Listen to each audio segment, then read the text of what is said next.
War did not come to Westeros with men. In the dawn of days, the children of the forest fought the giants.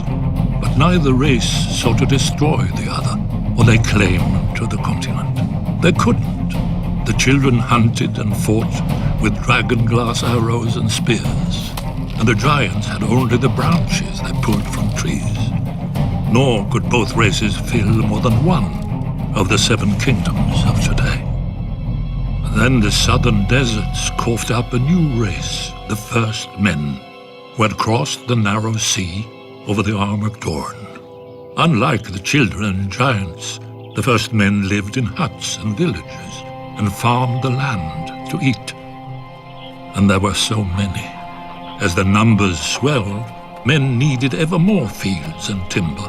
Of course, they saw that the great forests could provide both. When they cut into the deep woods, however, they stumbled on a strange sight. A white tree with red leaves and a face staring back at them. At first, they were afraid, but the face never spoke, even when the axe bit into it. The first men didn't know what a weirwood was. They didn't know that a weirwood grows forever if left in peace, or that the native children believed their spirits went into it after death. The children had no letters or runes, all of the history, songs and prayers, only the trees remembered. When the children looked at the cleared fields, they saw not white stumps, but their ancestors now lost forever, with their bones stolen to line the invaders' walls. Driven mad by grief, the children attacked. The first men had never seen a weirwood, but the children had never seen bronze. Their dragon-glass arrows glanced off the first men's shields, and their armor of woven bark split beneath the first men's swords. As the war raged, the children resorted to the one advantage they had, the magic of their old gods. Their green seers enlisted dire wolves and snow bears, cave lions and eagles, mammoths and serpents. In return, the first men cut down and burned every weirwood they could find, fearing that the children would spy on them through the faces in the trees. The children became desperate.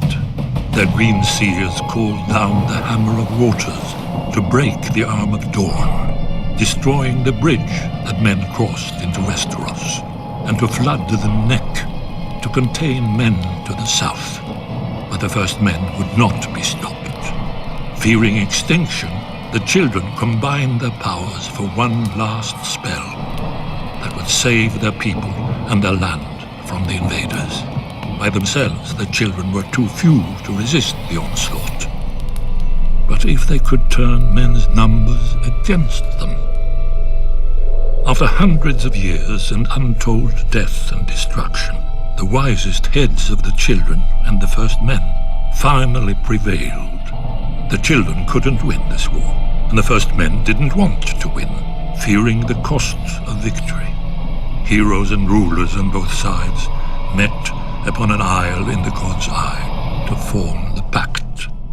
The children gave up all the lands of Westeros, save for the deep forests, and the first men swore that they would no longer cut down the weirwoods. Thus ended the Dawn Age and began the Age of Heroes.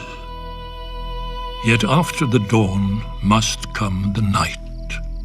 The great evil that the children unleashed in the war returned centuries later, and only an alliance between the children and men defeated it. Now it comes again, when the children are a shadow of what they were, and men have long forgotten. But the trees remember, and Brandon Stark must learn. Or, as we watched the first men, so we will watch the last.